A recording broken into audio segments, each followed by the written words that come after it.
Hey, hey, hey. Welcome to another edition of the Cleveland Sports Realm. We're here. It's number 78. Derek over there behind the glass. You got me, Big Rome on the ones, Kev on the twos. Yeah. And we're going to do this episode. It's the 78th one. Let's do it in honor of former Cleveland Browns awful left tackle who was good for nothing but a good story when he tried to sneak over 150 pounds of pot over the border to Mexico. Greg Robinson. Welcome to the 78th edition of Cleveland Sports You're Realm. starting this one out hot. Yeah, absolutely. Dude, that guy was awful at left tackle. That was John Dorsey's idea to replace Joe Thomas, some guy who snuck, tried to get away with, I shouldn't even say sneaking, tried to get away with blatantly taking 150 pounds of Mary Jane over the border. So that's where we begin tonight's episode. How you doing over there? I'm doing well, buddy. I'm doing well. That was a phenomenal intro you just laid upon us, and I'm excited to get into whatever we have in store for our listeners this week. Yeah, well, I think tonight's episode, quite frankly, is going to be a lot of bitching. Because both the teams that are currently playing stink. I didn't want to spoil anything, but that does seem like where this is headed. And to be perfectly honest with you, the Browns actually are going to be completely omitted tonight because they haven't done anything to warrant getting bitched about. Yeah, which is a rarity. Typically, when we're bitching, it's about the Browns, but unfortunately, it's going to be about the Cavs. It's going to be about the Tribe tonight. As we record again, as we typically do Wednesday evening, it's just before 7 o'clock. Looks like producer Eric's timer, or clock, I should say, reads 6:52. So that's where we start this out tonight. Do you want to start with the baseball team or the basketball team? Actually, I'm going to start about bitching about TV again. Oh, yeah. Then, oh my God, we got the trifecta of bitching tonight. Yeah, absolutely. And so I think let's begin. So you try to go to a local establishment with Rob last night. Yeah. And please let me take this over, actually. Yeah, please tell our listeners how the bartender greeted you. Absolutely. So Jerome's brother Rob, who ran an incredible half marathon on Sunday, by the way, finished an hour 37, a ridiculous pace. Congratulations to Rob. My brother finished the full marathon, I want to say, in 3:42. That sounds right. So congratulations to Mike. And Dana finished in 2 hours flat, which Dana's my sister. So the three of them who we had shouted out last week, all three of them performed phenomenally on Sunday while we were in Pittsburgh for the second consecutive week. And I'll tell you, it was a lot of fun to watch them.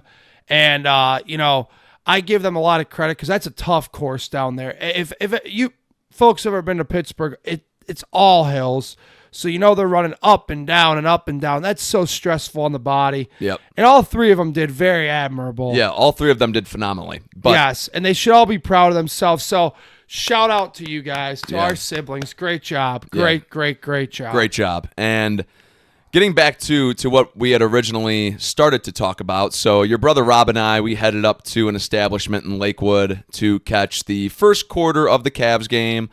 We did not know we were also planning on hanging out with friends of the show, Nate and Passerell, which ended up coming to fruition later. But Rob and I head up there. It's Cinco de Mayo. We plan on getting a couple quesadillas, maybe have a beer or two, and go from there. So Rob and I walk in, sit down at a table, expecting at some point maybe for you guys to join us. And the bartender comes over and she says, "Hey, thanks for stopping in. Quick question. Do either of you two have Peacock?"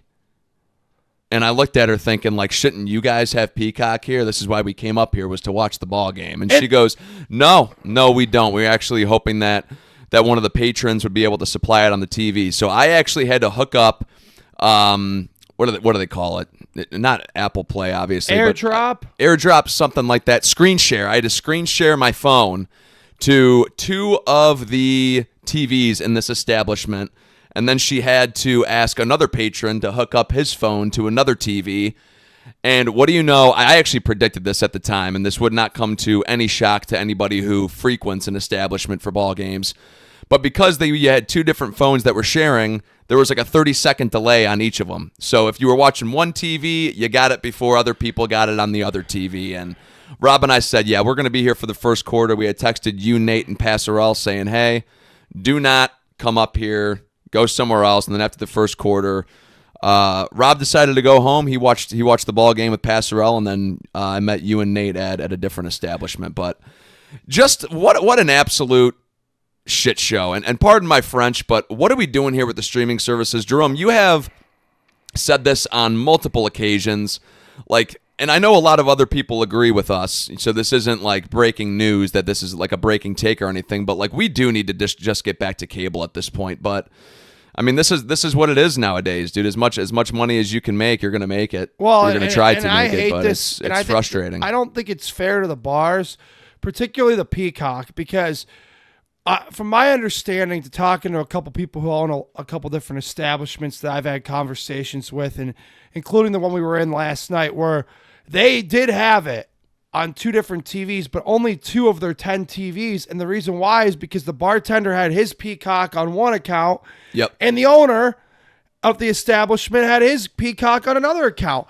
And Peacock doesn't let you have more than, whatever. Yeah, per limit. account, you can't be streaming at the same time under the same account or whatever it is. Also, I believe the bars can get in trouble for doing that if they don't have like a business account running it and they get caught not doing that. So by the NBA thinks they're doing everybody a big favor by putting their playoff games on Peacock.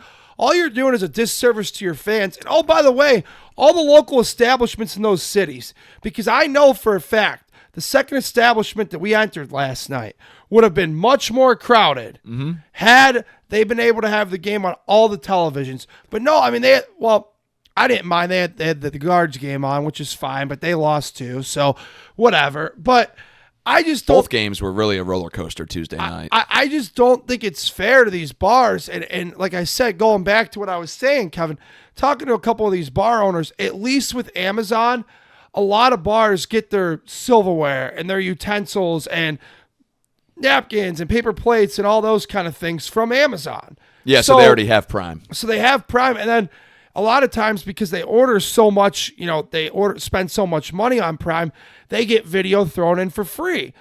I hate Amazon as far as like an empire that's ruled the country. I don't like it, and I can't stand the guy who owns the thing, not to get political or anything.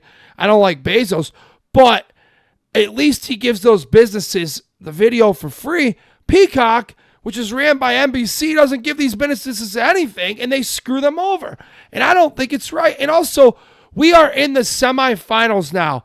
Why do the games still have to be on Prime? Why do they still have to be on Peacock? Yeah. I'm sorry. Again, speaking in Cleveland terms locally, I think we should go back to when I was a kid and when you were a kid, and pretty much every game was on channel 3, 5, 8, or 19. That's the way it should be.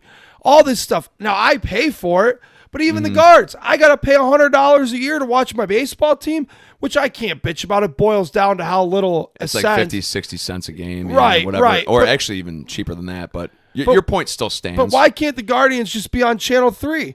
On NBC, they're on there a bunch of different other times a year. I don't know. Maybe I sound like a boomer, but I don't think so, because I hear a lot of people our age bitching about this, and rightly so. And so we're just joining the coalition, if you will. But either way, I don't know. I can't stand it. And the other thing is, like I said, you're screwing local businesses. So it's supposed to be making everybody's life easier. These local establishments that they're just hole-in-the-wall bars, which are the kinds that we like to frequent, not calling any by name, they get absolutely screwed over. Like, yeah, the chain bars like a Buffalo Wild Wings or, whatever else, Yeah, no, I understand what you're saying. Like, they would obviously have it set up, but the dive bars or your corner bar that maybe is just like local to your town, your neighborhood maybe joint, like your home, maybe like your home base. Yeah, they're gonna have a hard time setting that up. And quite frankly, I don't think the NBA thinks they're doing anybody a favor. I just think Peacock's throwing the money at them for the rights to the game, and they're like, hey, this is the most money that we can get, so we'll accept the deal. And then it ends up just screwing people over. I wonder how many people end up like buying or doing a free trial for Peacock when it comes to situations like this. Like I know for example, and this is throwing it back just a few weeks, like when WrestleMania was going on, I had a lot of trouble because I wanted to watch it that Saturday night. I had a lot of trouble getting it to stream because ESPN Plus. Well, you have ESPN and you can stream this, and you might have it on YouTube TV, but you don't have ESPN Plus. So now you got to buy this other version of ESPN.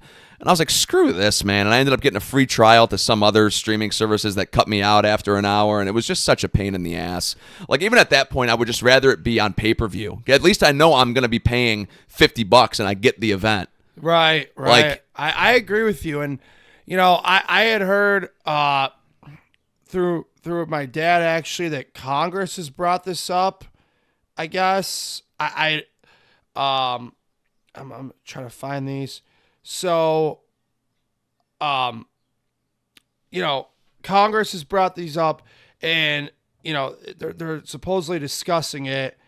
And it doesn't matter; it's a bipartisan issue, and they're not happy, and they're gonna revisit the antitrust laws in regard to sports broadcasting. And I'm glad to hear that. I am too. And also, I don't want to get down too much of a political road, but it is what it is. Well, I don't even think, this is like you just said, it's bipartisan. Like, you've got people on both sides, you got people in the middle that are just frustrated with not even be able to stream what they want to freaking watch. Well, it's ridiculous. And like my dad had said to me yesterday, and I agree with him entirely, it's not right that we, as taxpayers, pay to fund the home buildings. These billionaires aren't paying. And you can't even watch it. You pay through your taxes. You pay for Rocket Arena, Progressive Field, and Huntington Bank Field, and then at least the NFL, I'll give them their kudos.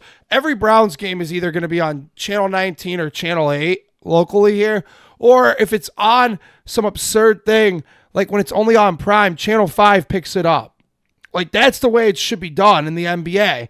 Nobody picked that game up last night for the Cavs. And so we pay, at least in the Guardians and the Cavaliers case, we paid for these buildings, then we can't watch the teams in their most important games of the year. It pisses me off royally. I agree. The whole thing is just absurd. I don't like it, and I'm very displeased with it. Yeah, I've got nothing too much else to add, buddy. But it's extremely frustrating when, like you just said, you're paying the taxes to really fund those stadiums and things like that, and you can't even watch the team that you're basically help fund. So it's frustrating. Yeah, absolutely so. And I know if you guys disagree in the comments, like, I'm sure I could hear some of my people I know saying, "Oh, Jerome, you're old school. Get with the times. This is the way it goes." Okay, go ahead. Bring that. It'll end up getting fixed. Yeah, bring that shit at me. I don't care, because I think this is ludicrous and ridiculous. And why can't everything just be available to everybody? I think it'll end up getting fixed, quite frankly. I don't know what the time frame looks like, but I think sometime in the next 5 to 10 years, I think it'll end up getting fixed to where you won't have an issue streaming. All right. I hope you're right. Speaking of what we saw on Peacock last night, because we were able to watch it, the owner put his passcode in. Let's talk about this game. I actually came away from this game thinking, wow, they played like absolute utter shit and only lost by 10. It encouraged me, but also discouraged me at the same time. James Harden's got to stop turning the damn ball over. Like, quite frankly, the whole team does, quite frankly. He's the leading, catalyst in that, but enough's enough. Like, stop turning the ball over. Evan Mobley's actually turned into a really good 3-point shooter this playoffs. He hasn't gotten as strong down low as I wanted him to be. I think JB Bickerstaff knows how to coach against most of these guys, because let's not remember, outside of James Harden, I think he's coached every single one of them pretty much. Maybe not Tyson, too. Outside of like Thomas Bryant, but again, we're talking about like just main catalysts in the lineup. Like, I think you're right.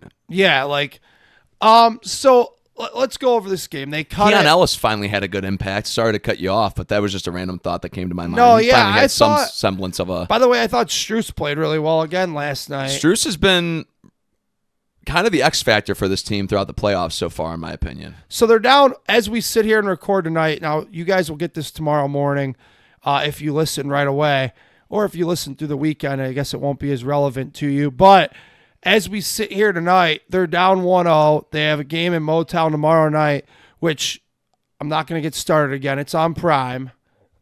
Oh, God.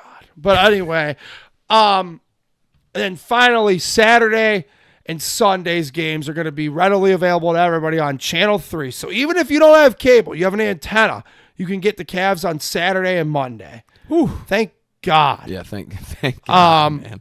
So either way, I was like encouraged because they played so poorly and only lost by 10, but then like kind of discouraged at the same times because the same kind of issues we saw in the Raptors series reared their ugly head last night. Which, by the way, we were dead wrong about the Raptors series. I did not see that going 7. Yeah, neither did I. Thank God they got it done, though. I mean, and again, they've got to stop. They got to start understanding that this thing goes 48 minutes and not 24. They don't show up until halftime. This is also, again, 4 straight seasons where they cannot play on the road. It doesn't matter if they trade, Darius Garland for James Harden, who has experience in these situations. It doesn't matter if they swap the head coach.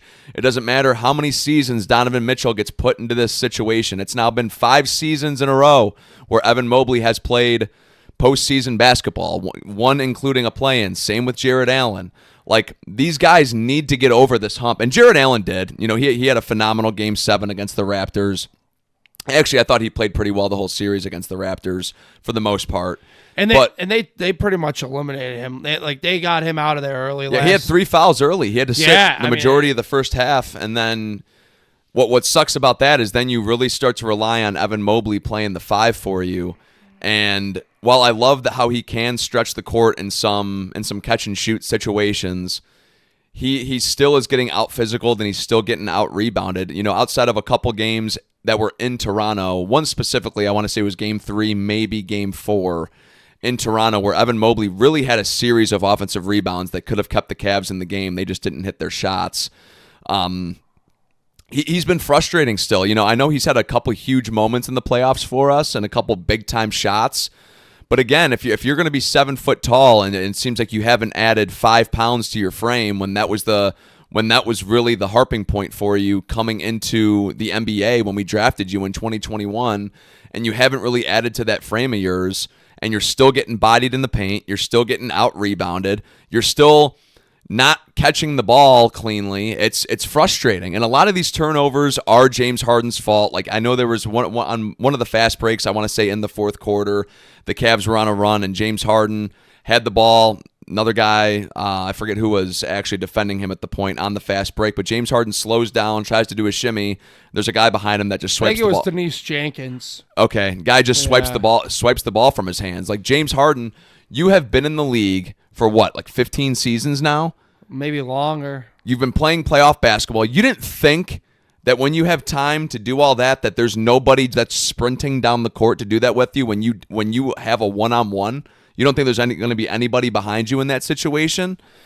I feel like the Cavs, they don't slow the ball down at the right time, and they don't pick the ball up at the right time. It seems like they don't really know what pace that they're going.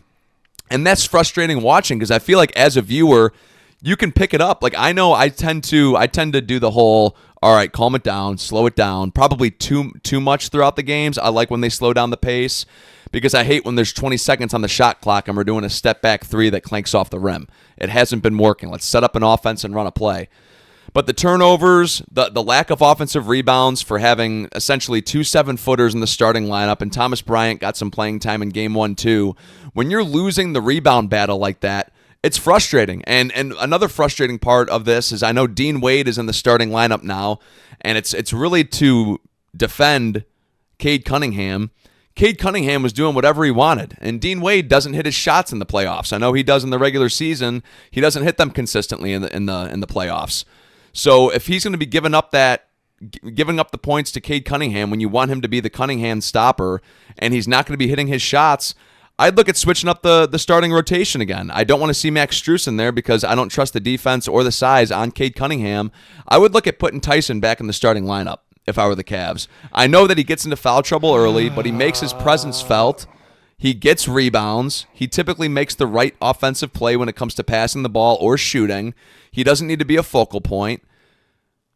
I would maybe think about switching it up that way because Dean Wade didn't do a thing for me on Tuesday night. Well, he didn't. Dean Wade played 28 minutes. He had 5 points, 2 of 3.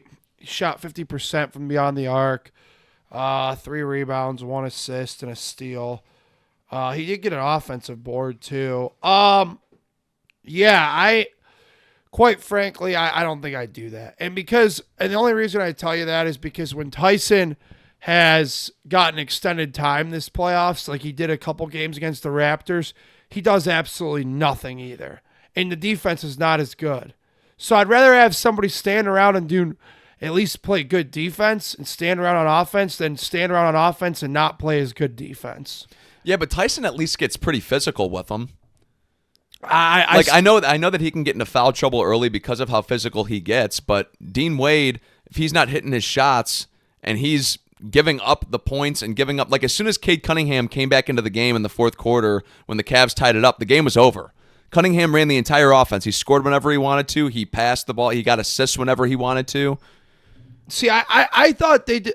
I mean, if you look at the box score, and I know I watching the game, Cade Cunningham only shot 6 of 19 from the floor last night. So, like, I'd say that was a pretty good defensive effort. Like, he's going to get his. Where I thought the trouble was Tobias Harris was too big of a factor last night. He had 20 points and, and then he had 8 boards too and, 2 steals as well. And Duncan Robinson was too big of a factor. I don't think, like, if you're going to give up 23 points to Cade Cunningham, I actually consider that a pretty valiant defensive effort. So I got to disagree with you here. I don't think kicking Dean Wade out of the starting lineup does anything good. I actually think it makes it worse because his defense is so valuable, and maybe he will start knocking down some shots. Look, he went 1 of 2 last night. I'd like Dean Wade to get a little more aggressive on offense. When he's getting those pick and pops, shoot it. He seems to be kicking it too much and not being as aggressive. And I also think Dean Wade's a much better pure shooter than Tyson. So I actually couldn't disagree with you anymore if I tried. Okay, but I will actually say, not to counter the Dean Wade point right now, but I do think that when it comes to the Tobias Harris point that you made, I do think that the Pistons did a really good job of game planning to get Tobias Harris into a few mouse in the house situations. Like, I know that you and I had pointed out during the game, like when he would get switched on to Max Strus, it was, okay, I hate this matchup right now for Max Strus, and then Tobias Harris would get a few points. It was frustrating. It was frustrating to watch because you could see it happen in real time. Yeah, I completely agree. And to bounce off that, Kevin, another thing that was frustrating with the Cavs last night was, every time that they would get it close or they'd take the lead, they would just give it right back. And again, I know that I'm going to go particularly hard on this guy because I've always been a hater of his until he joined our team, and I've enjoyed him. You had 19 turnovers last night. You know who single-handedly had 7 of those? James Harden. Yeah. That's a disgrace. Hey. I'm sorry. There's no two ways about it. I agree. And the only thing that I thought James Harden did good last night is something that's not even necessarily his doing. It's just more, I guess, his reputation's doing. Like, we watched 3 straight baskets. Donovan Mitchell goes in the lane, gets absolutely hammered, makes the bucket, nothing. No call, but the bucket counts. Strus goes into the lane, this is when they were on I think an 8-0 run at one point. Strus goes into the lane, gets completely hammered, nothing, but he makes the bucket, 4-0 run. Somebody else, maybe Schroeder, I believe, goes in the lane, gets completely hammered, nothing. James Harden goes into the lane, gets breathed on, launches the thing like he's throwing his Roger Clemens fastball against the backboard. He went to the line. That's the one thing he's useful for right now because and the other thing I'd like to say too about Harden is why I think he's turning the ball over so much is I don't know who's beating into his head that he has to be Chris Paul or he has to be, some type of great all-time point guard. But, like, dude, start shooting the ball a little bit more, too. Like, he's passing the ball too much. And I think that's leading to some of the turnovers. I'd like to see him be a little more aggressive shooting the ball. I mean, I think Harden's been relatively aggressive when it comes to trying to get his. I think when it comes to him passing the ball, I think that is specifically what they brought him in to do, though. Like, I think they know that Donovan Mitchell at least when they brought him in, is going to be the go-to scorer. They needed somebody that they could trust to facilitate everything else on the basketball court when Mitchell didn't have the ball in his hands. I mean, we saw it firsthand how much better or how much more involved Jared Allen and Evan Mobley were in the offense once Harden got here because of his passing ability. So I think he's trying to do that again in the postseason. It just hasn't worked nearly as effectively as it did in the regular season. But you're 100% right when it comes to the turnovers. I don't know what the hell's going on with that because James Harden's not known to be a huge turnover guy. I mean, he has his games here and there where he'll have 6 or more turnovers, but typically you'll see him, 9 assists, 2 turnovers. He typically has a really good assist to turnover ratio. So I'm not really sure what's going on outside of the fact that it doesn't matter who's on the Cavs. Whenever a team gets too physical with them, they just completely lose their composure, and it looked like that happened again on Tuesday night in Game 1. Now, at least going into the series, I believe you and I both said we thought that they would split in Detroit. Yeah, and they still have a damn good chance. They still have a damn good chance. Now, I do want to counter your point because you said you had a little bit of mixed feelings when it came to whether you were optimistic or pessimistic based off of their performance in Game 1. You said it brings me some optimism, the fact that they played so horribly and only lost by 10, but also they played so horribly, it's hard to be optimistic about it. Right? Right. That's where I'm at. I'm at the latter portion of that. Just based off of how they've played, and I don't want to sound like a broken record with them playing on the road again, but for how many mistakes that they made, I feel like we see this every single year with this basketball team. Is they lose their composure on the road, the team gets physical with them, and then they just start chucking up threes, and then they start living or dying with the three, which as we know can be a gift or a curse. So it's frustrating to watch this basketball team right now, and I really hope that they come into Game 2 and they just play with a little bit more composure, because you take away a few turnovers, you add a few more offensive rebounds, and you win that game. You win that game, and it's as simple as that. Seriously, you get your 2 big men to out-rebound Jalen Duran, and you get your Hall of Fame point guard and potentially Hall of Fame shooting guard, the second best player in the organization's history. You get them to limit the turnovers, and you win that game easily on Tuesday night, regardless of the shooting performance. Yeah, and here's the other thing. I think they still can split in Detroit. I think that there is something to be said, and I brought it up earlier about J.B. Bickerstaff knowing all these guys. He knows what makes him tick. He knows what makes him shitty, and I think there is something to be said about that. And the fact that he has the 4-1-1, as the kids used to say back in our era, on everybody on this roster outside of a few marginal guys, like who maybe Thomas Bryant. I guess James Harden be the key one that he doesn't really have the 4-1-1 on. But outside of that, he's coached every one of them MFers. And so that definitely helps, and I think gives the Pistons an advantage. A little bit of conflict of interest there. Yeah. And so not that Game 1 or Series 1 we initially projected to be 6. Mm-hmm. Then we got all excited and we jumped it to 5. Yep. So what is your prediction here for the Cavs against Detroit basketball? I actually think Cavs in 6 still against the Pistons, because I do think they get Game 2. I'm still holding true that they're going to split, because my initial prediction was that they would lose Game 1, just because Detroit is riding a high right now, coming back from 3-1 against the Magic. I felt like they would continue to ride that high going into Game 1. I think the Cavs ultimately pull out Game 2. I think they win both games at home. But then you run into, hey, you're up 3-1 on the Pistons. The Pistons have been there before, and then you're going back to Detroit. I think Detroit ends up getting Game 5, and then we end up getting Game 6.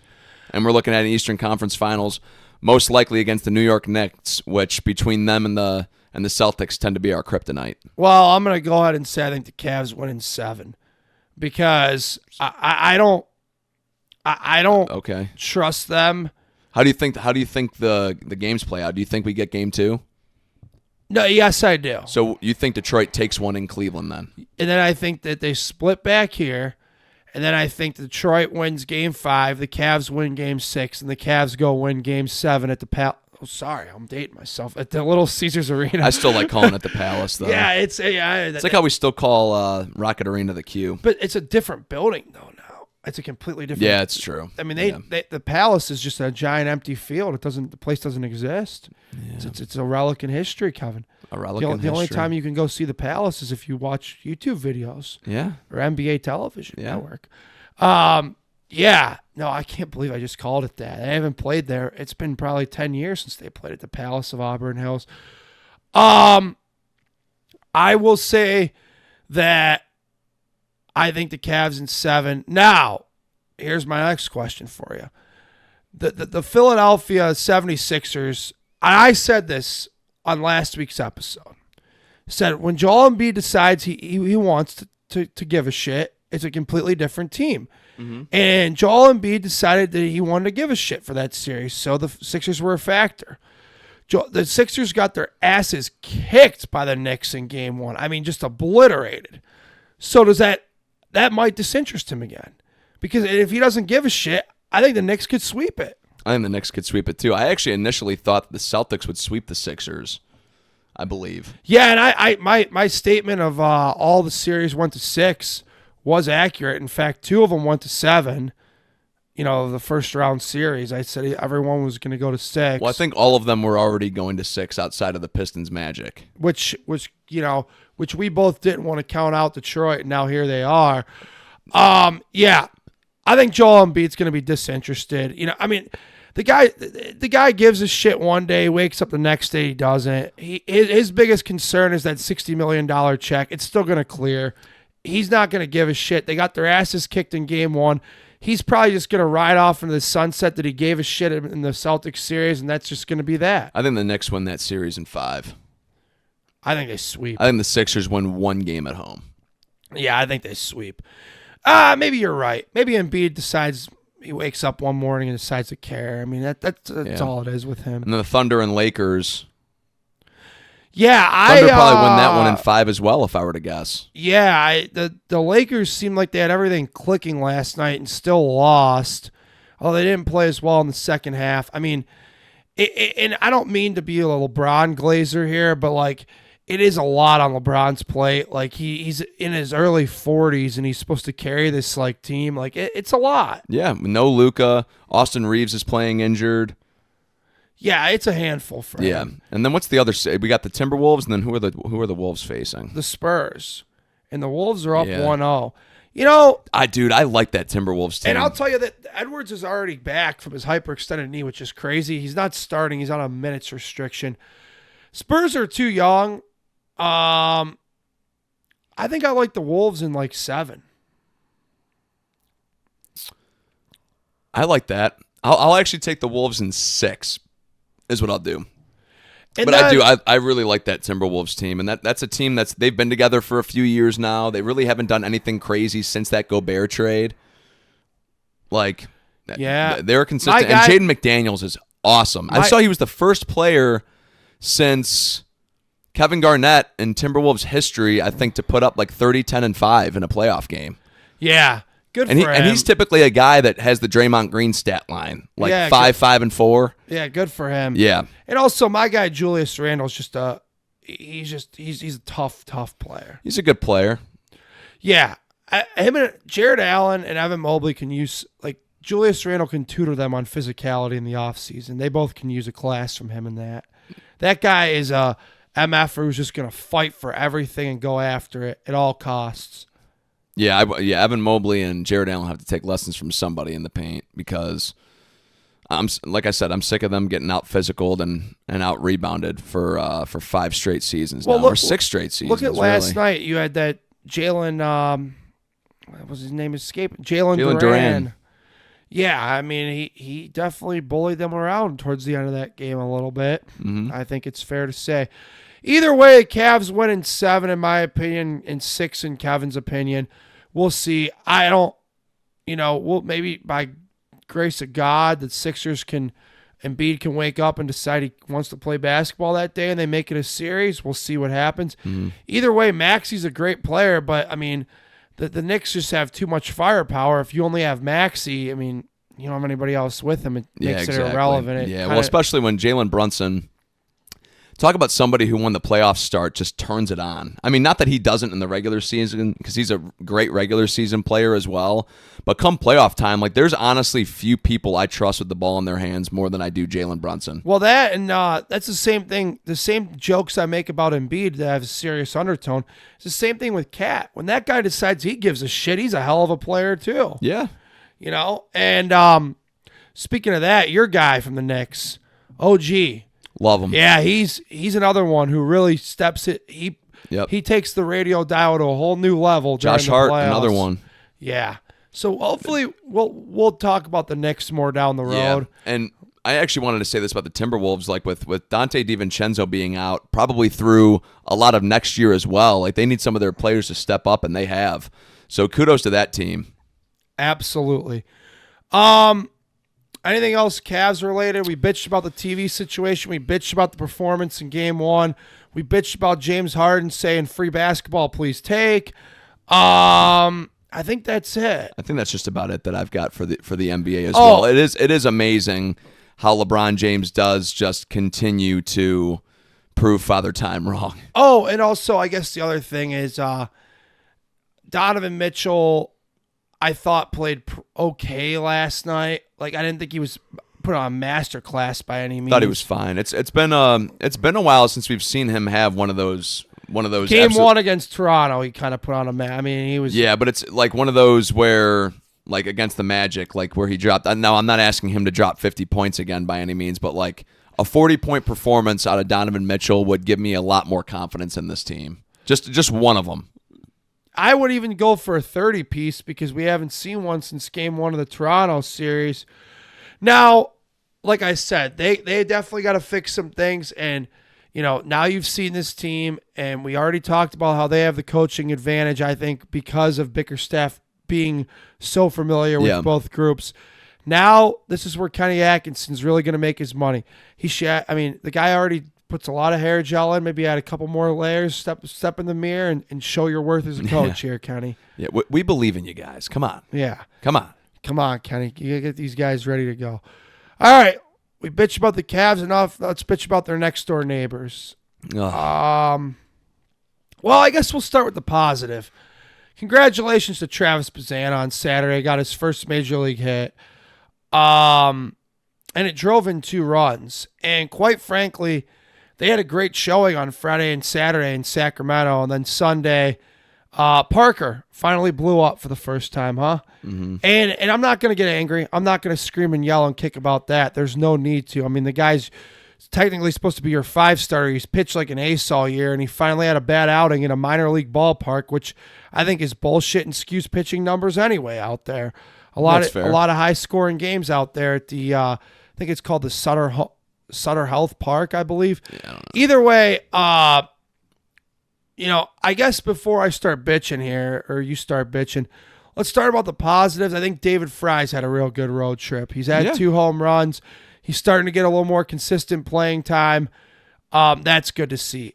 We've been waiting for it. No. Our guy, Rhys Hoskins, big road trip too. Absolutely. That 3-run homer last night, I mean, it was a little bit of luck, but right off the foul pole. Thank God they got it because they ended up losing the game anyway. Yeah. But it's nice to see him with more consistent at-bats. Him and Fry are the 2 bright spots. I agree. I want to actually touch on the Fry point real quick. I think you're actually getting into transitioning into it. But do you sacrifice the defense for offense for behind the plate now? I think so. And I know that there's a lot of people out there, and they're coming by the hundreds, maybe thousands now, that want Austin Hedges to play every day. Guys, I'm going to tell you, I'm not trying to sound like a know-it-all. He's hitting the baseball well right now, and ladies too, I should say. Everybody, attention, please. If Austin Hedges plays every day, he's going to go back to the same 160 garbage hitter he's been his entire career. It's 30 points better than what our catcher's giving us now. That's true. Austin Hedges is playing really well right now because he's not getting overexposed, and he's playing 3 days a week. Actually, it's been like kind of 4 lately. And he's hitting the ball well. Maybe he did make changes in the offseason. I'm still not buying it because I have an entire 12-year career history that tells me the guy sucks at hitting. So I'm going to let him keep playing his 3 days a week. I agree with Kevin. Maybe the first solution is a little more David Fry, but maybe he gets overexposed then. I think the solution is sitting in Columbus, and I think his name is Cooper Engel. Cooper Engel. And I think that Cooper Engel is hitting .390. And I think if you as an organization said it was time to bring up Travis Bazzana, when the hell is it going to be time for Bo Naylor? Because I know how I feel. It's like 3 years overdue. Yeah, it is. Dude, I feel like we talked about this 50, almost every podcast I was about for to years. say 50 episodes ago, I think we were talking about this. Genuinely, like why are we still experimenting with Bo Naylor? Like we know that he's pretty solid behind the plate, but he's not Austin Hedges, and we know he's horrendous at the dish, worse than Austin Hedges. Well, I guess it depends on the year. I mean, this year he's worse than Austin Hedges, but honestly, like career-wise, I think he's better than Hedges. But like we know what we're getting with Bo Naylor. He doesn't add any depth to the lineup. He doesn't, like, when you're batting him fifth in the past, like he doesn't give you anything in the middle of the lineup. Like you've been batting him ninth now, you're still not really getting anything out of him. Eighth or ninth. Like let's get him out of this damn lineup. I almost cussed there for a second because it is frustrating. It's just so obvious that there's not going to be a level of improvement to where it's going to actually give you any hope at all. And yeah, like Austin Hedges, I'm perfectly fine with catching him 3 days a week. You know, it's better than the 1 or 2 that we were getting from him last year when we were catching him once or twice a week. You know, because he's giving you a little bit more at the dish this year. Bat him about half the games, maybe even a little bit less. And yeah, like right now, maybe try David Fry there until, and like you said, Jerome, maybe he gets overexposed. But you and I have talked about this in particular the last couple weeks until we found out that Engel was he was injured for a while. He's back now, though, healthy. But yeah, he's back now, healthy, still hitting the ball well from what I've seen. And he's exactly what this organization loves, a lefty. So what is it? What is it worth? Like, what does it change if you swap them? Like, just send Bo down, bring him up, let's see what he's got. Like, for as bad as the Tribe have been, and has as inconsistent as they've been as we sit here, and they're 18-19, they're below 500, they're still tied for first place in the division. Yeah, the AL Central blows. So what does it hurt bringing up Cooper Engel? Maybe he does give you a little bit of a flash. I mean, that's basically what they're doing. That's what they're trying to do with Bazzana, and then obviously having DeLauder at the top of the lineup. Is maybe we can get some sort of spark to push us past 500, give us some breathing room in the AL Central, because you're going to have to win it this year if you want to get into the playoffs at this point. Yeah, I agree with you. And here's another thing, too, with that. Like, I had mentioned this last year. I remember a specific podcast in, I think, June that we did when they were going through that miserable 10-game losing streak. We were like, it's probably time to non-tender Bo Naylor at the end of the season. And then, like, it's almost like a blessing, or it's almost like a blessing and a curse all in one that Bo Naylor had, like, the greatest month of his career in September. Obviously, the blessing part of it is that he was a huge part of the push to make the historic comeback against the Tigers. The curse is it made the idiots who run the team think that he's going to be the catcher of the future for, I don't know, however long they think now. Oh, well, we can't get rid of him because he had a phenomenal September. Why don't we look at the other, like, 12 to 15 months of his career where he just swings through breaking balls, swings through high fastballs, rolls over to second base 1,600 times. I mean, enough's enough. And I know, Kevin, I know that you said, send him down to AAA. And I remember a couple weeks ago that we had talked about this, and I think I'm still here where I don't even send him to AAA. I think I straight up designate him for assignment. Fine with me too, honestly. Like I don't see, like, Manzardo's different in my case. Like he did have a nice pinch hit 3-run homer in Sacramento on Saturday, which was good.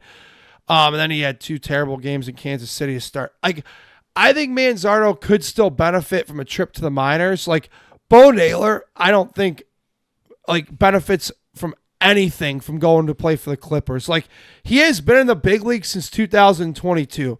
Like, what in 2026? So he can go crush scrub pitching? So he can go hit a home? I see that point. You go hit a bunch of taters off the Indianapolis Indians and the Rochester Red Wings. Like, what good is that going to do? My whole for thing him? is just get him off of the MLB squad. Like, Yeah. I'm just sick of seeing him 23 out there. Yeah, I'm just sick of seeing him in a Guardians uniform right now. So whether that's sending him down or whether that's DFAing him, I'm truthfully fine with either.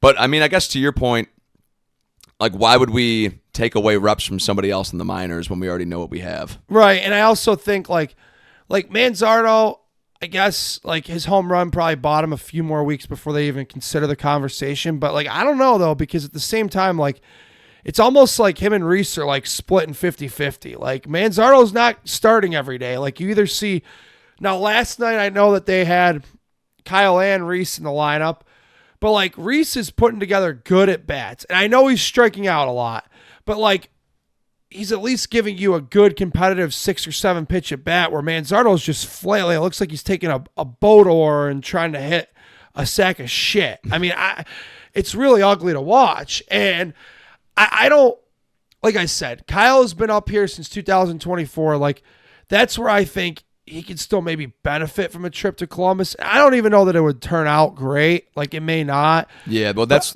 the point that I had last week too when we were discussing. Yeah, you're this. right. Like, and I think you're right in that. Like, I can't guarantee that Manzardo's going to go. Like, the only experience I could give you where I'd be like, well, I mean, Rocchio had been here for a solid year and a half. They sent him down there for a month and a half last summer. He came back up in September, and he looked like a completely different hitter, and that's carried over in this season. Versus, let's look at Bo Naylor. He looked like a completely different hitter in September, where he's hitting home runs all over the ballpark, using the whole field, taking the ball where it's pitched, left center field gap, doubles, everything. Oh, it's wonderful to see. And then this year he comes back, and he looks like a total failure who doesn't know how to hit a baseball.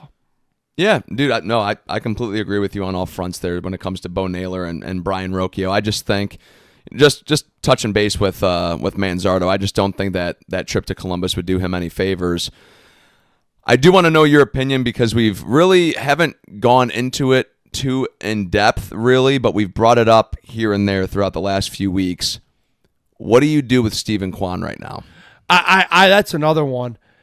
I don't know what the hell to do with him, because it's almost like, here I am, and if you're a longtime listener, you know that I criticize Paul and the Dolan family at every opportunity, and every bit of it's deserved, by the way, except this. I bash them for not giving him a 6-year, $120 million extension, which I thought would have been fair for both sides. They look like absolute effing geniuses for not writing that check now. I mean, this guy looks like he has no clue. I don't know. I think for starters, and he's out of the lineup again tonight. So they're giving, I mean, he hasn't even been like where they're putting him in the lineup every day. I mean, he missed 2 of the games in Toronto, supposedly due to neck stiffness. I don't know if Stephen Vogt hit him in the neck with a pillow or what to get him out of the lineup. I think it would have been a baseball bat maybe at this point. I don't know. Track together, Stephen. But, and then again today he's out of the lineup. Like, he looks so lost. He doesn't look like the hitter we've seen at all. Now, do I think a lot of it is probably Kwan putting pressure on himself? Sure. He's pressing. Kwan's not a dummy. I mean, he knows that the team literally was full go going to trade him until the clubhouse and the fans literally threw a conniption, and I think they called the brakes on that, because those guys in the clubhouse were like, are you effing kidding me? And the fans, I can still remember the episode that's the most angry I've gotten in 78 editions of this thing. I remember I was screaming on the top of my lungs for a good 30 minutes of the hour that we recorded that night.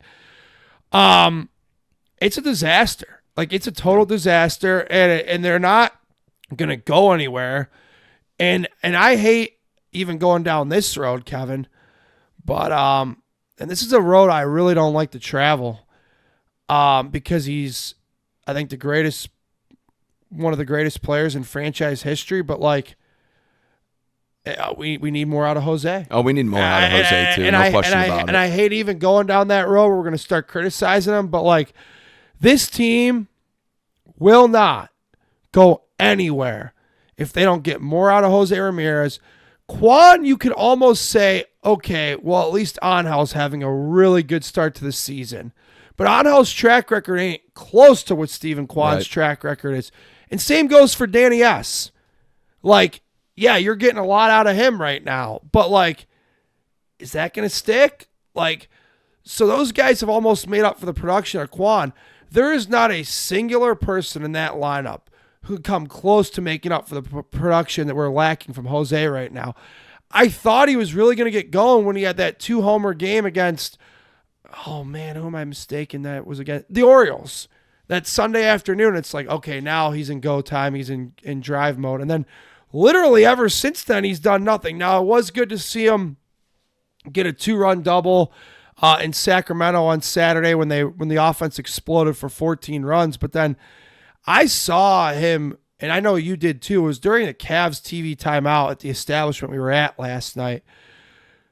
I watched him maybe have a bottom 3 at bat of his career. I mean, everything he swung at was not close to a strike, and it's like, I wonder if he's pressing a little bit too, but there's no reason for him to press, like, at all. Like, he got his money. He's here until he's 40, no matter what. Like, he's basically the de facto captain. He's, maybe people could argue Bob Feller, Tomey. I mean, he's the top at least 3 player in the franchise's history. I don't know why he would be pressing. Like, you would think actually he'd have zero reason to press. Quad, it makes total sense. He's trying to cash in on a career-changing and a life-changing amount of money, and the team that he's playing for has no intention of ever writing him that check. And so he's probably pressing because he's trying to impress different teams and scouts for the deadline. Like, there's a bagillion and one reasons why Stephen Kwan's pressing. Jose shouldn't be pressing, other than the only thing I can maybe give him the benefit of is he has the same problem he's had his whole career, that he has no protection behind him. But, like, he's always overcome that. And that's a good point. He's not right now. And it's worrisome because the elephant in the room is he's 33 years old. Like, is he finally, like, his father time finally getting him a little bit? I'm not ready to go there. I'm just kind of thinking long-term, prognosticating a little bit. Like, if there's a singular guy who I have patience for on this team, it's 11 for sure. Like, I am close to, like, your initial question before I went into this giant tirade is I'm close to running out on Kwan, though. Like, get it going, Steven. Maybe move him to the 9th spot. I mean, I don't mind Martinez or Schneemann leading off for now. Maybe you take the pressure off of him a lot because the Kwan pressure makes a lot of sense. And a lot of it's probably self-induced because of the circumstances he's at in his career right now. And I don't know, maybe you move him to the 9th spot. Does that help him? I don't know. I think you do have to move him down at this point, though.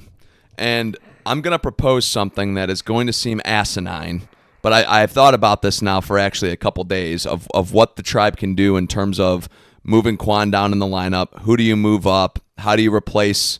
How do you make the lineup still have some length to it? I don't know if you can.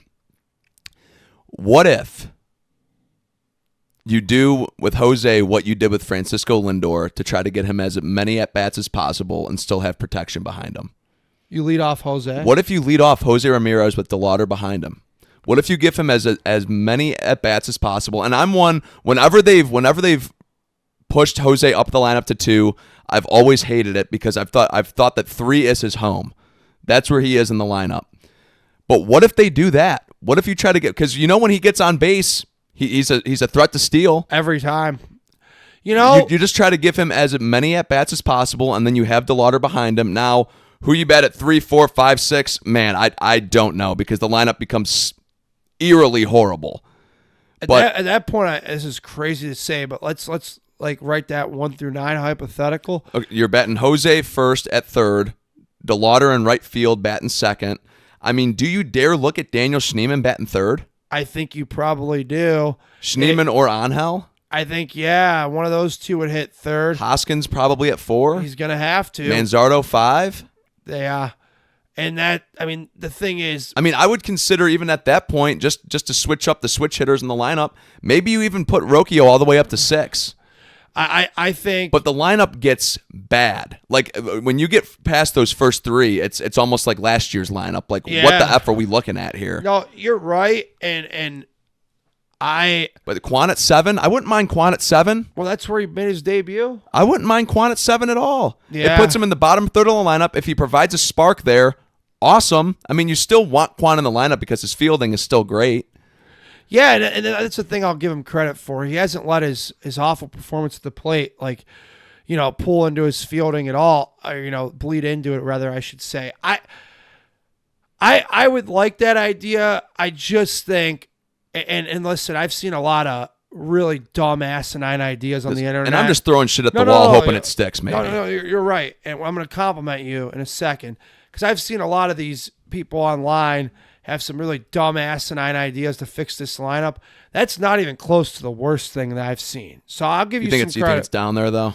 I think it's middle tier. I just think, as far as the idea spectrum go, I just think that you kind of answered your own question. You just set yourself up to have exactly a 1 through 3 lineup.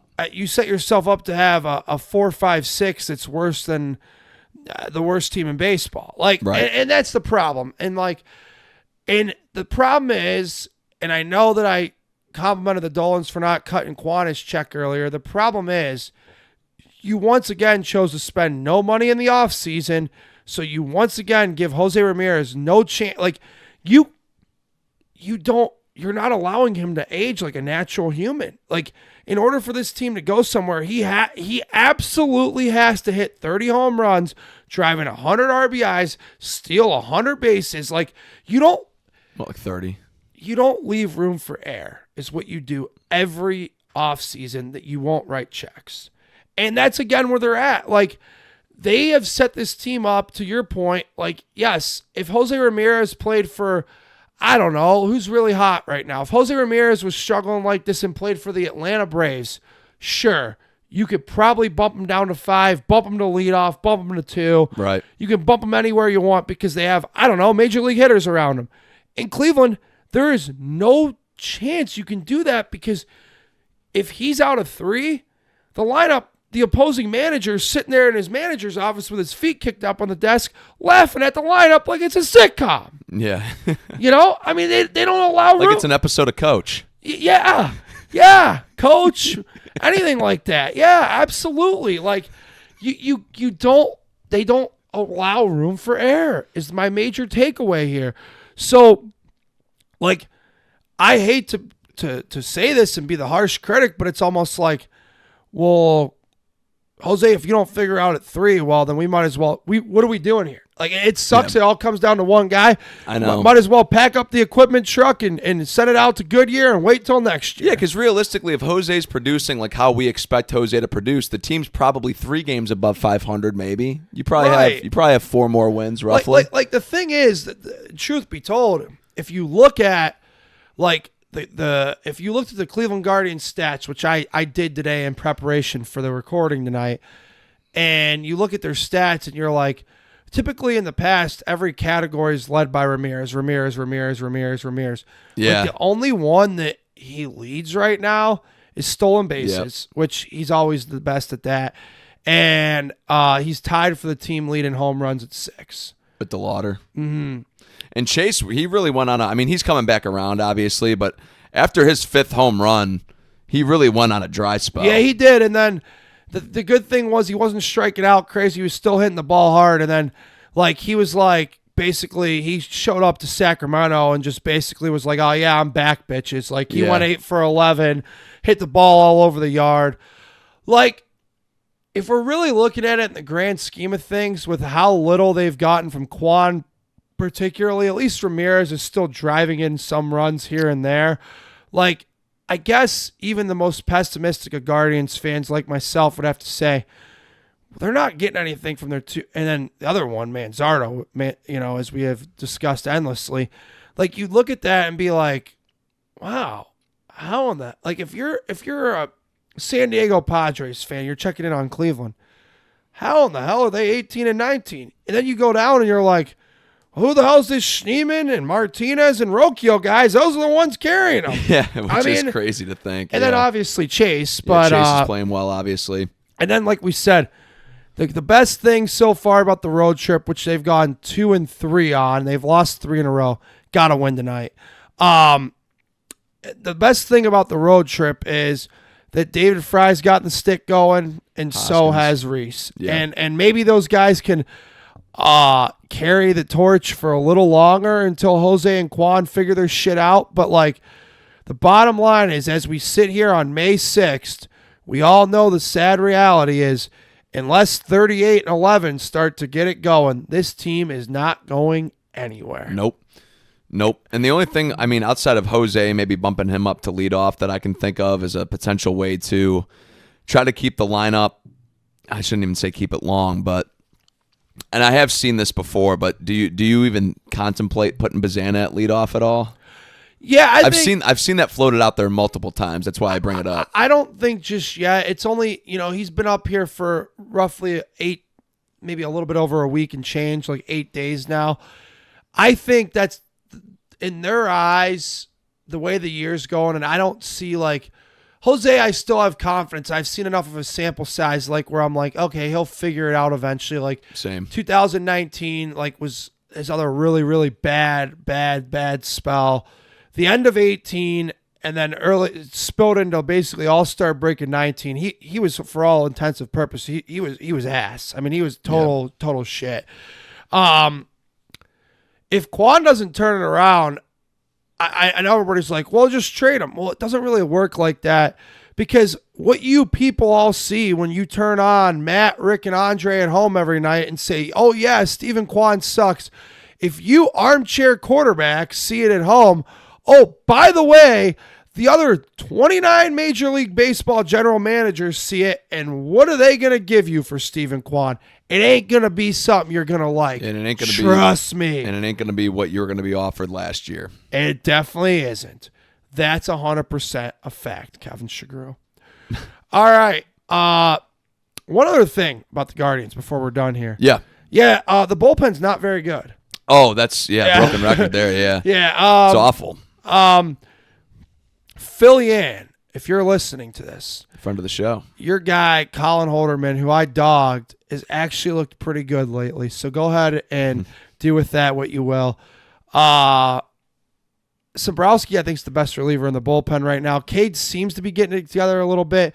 Gaddis, you hope, is just still working some kinks out with the injuries. But just like Quan and Ramirez in the offense, like if Smith and Gaddis don't start bringing it consistently, like the Sean Armstrong signing, I know it's only May. Like, it almost looks like a dud.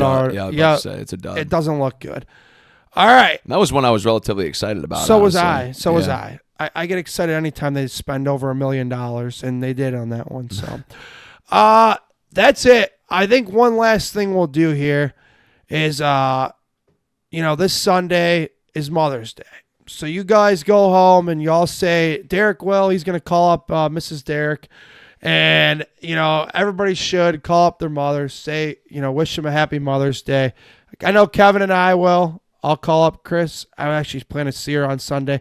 And you'll call up Ann or go see her on Sunday. Eric will call up Lynette. That's right. So that's the plan. So happy Mother's Day to any of the moms out there that listen. Thank you guys for everything you've done for us to make us the men and women we are today. That's it for us. Everybody take it easy. You have a good week. But real quick before we go, we're going to tell you where you can find us throughout the week. And Kevin's going to do that right now. Yeah, you can find us on X, Instagram, TikTok at CLE Sports Realm. Haven't been too active on TikTok. We should probably actually get a couple reels going here in the next few weeks. And then you can also listen to us on Spotify or Apple Podcasts and view us on YouTube. You can also view us on Spotify. All right. Thank you for that. We'll talk to everybody next week. Hopefully we have less bitching and more positivity. That's not our choice, though. We don't choose what to do here. It's up to the teams. It's up to the teams, and it's up to the television networks. Yeah. Have a great week, and again, happy Mother's Day to all the moms out there. Have a great rest of your week, everybody. We'll catch you next week here on the Cleveland Sports Realm. Go Cavs.